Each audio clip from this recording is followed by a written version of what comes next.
everybody! So here's my answer to question 1. What are the differences between educational psychology and school psychology? So I was really eager to prepare for this report as I have struggled with the characterization of these two specializations and have not been able to really articulate the differences between the two, even if just for my own sake, let alone if anybody else were to ask me what the differences were. In reviewing the literature and other various sources, it has become clear to me that while the two fields obviously have their differences, I continued to go back to the commonality that both specializations share, which is to improve the teaching and learning outcomes for students. So to help me organize my thoughts, I thought it best to start with a source that provided its readers with a very simple, very basic way to look at the two professions. It came from psychologyschoolguide.net, and it focused on the basics and specific duties of school psychology and educational psychology. It was made clear that the work of a school psychologist is primarily done in the educational setting. This can be seen as interacting with the students themselves, collaborating with school personnel, with parents, and sometimes with other psychologists or individuals who work with the family.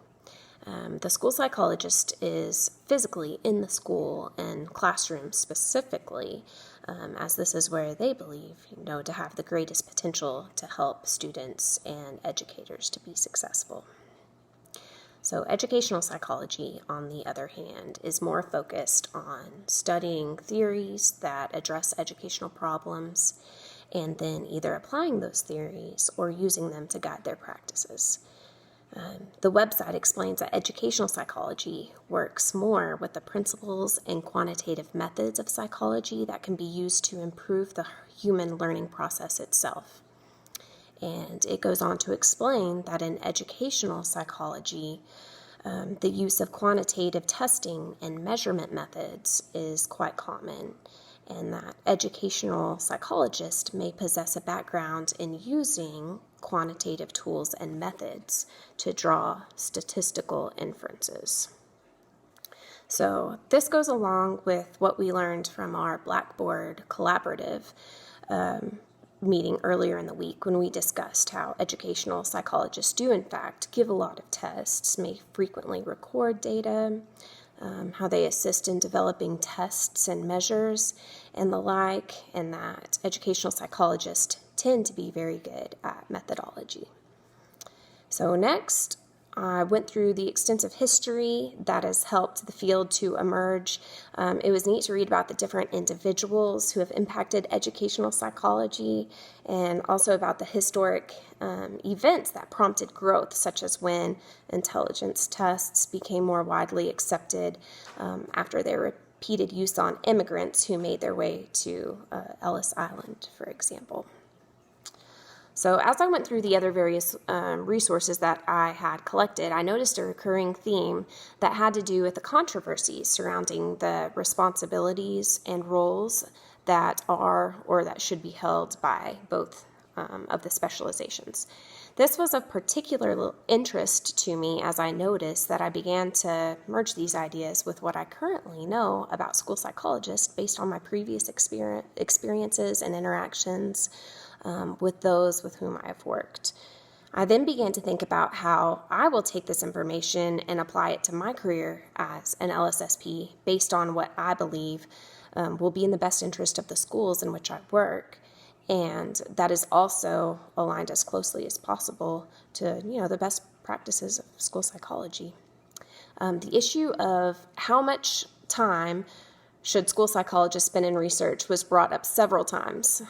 One particular author, Lowenstein, he believed it to be of great importance that school psychologists not only provide their services within the school setting, whether it be to assist or to test, but to have the time and motivation to conduct meaningful applied research as well. So I thought that was interesting. And after looking at it all for quite a bit, I was brought back to the original question of, what is the difference between educational and school psychology? This research has allowed me to see some of the differences as well as many of the similarities between the two, and I feel as though there are more similarities than there are differences. like I mentioned already, what I think is the most important commonality between the two specializations is the focus of the betterment of the education of our students. And it saddens me to think that there is such misguided thinking in the public as to what these professions have to offer. And as we discussed earlier in the week, this misperception affects the field in several ways, such as with contributing to the shortage of school psychologists due to either school administrators not seeing the importance of the role or due to a lack of awareness for individuals who might want to possibly enter into the career. So I think back to my own experiences of working with our school's LSSP, and due to the shortages in our area, she only conducted assessments because that's all she had time to do. And prior to entering into this program, that's all I knew an LSSP was responsible for. And for someone like me who worked in the schools, specifically in special education, and to not know the importance of school psychology, that worries me.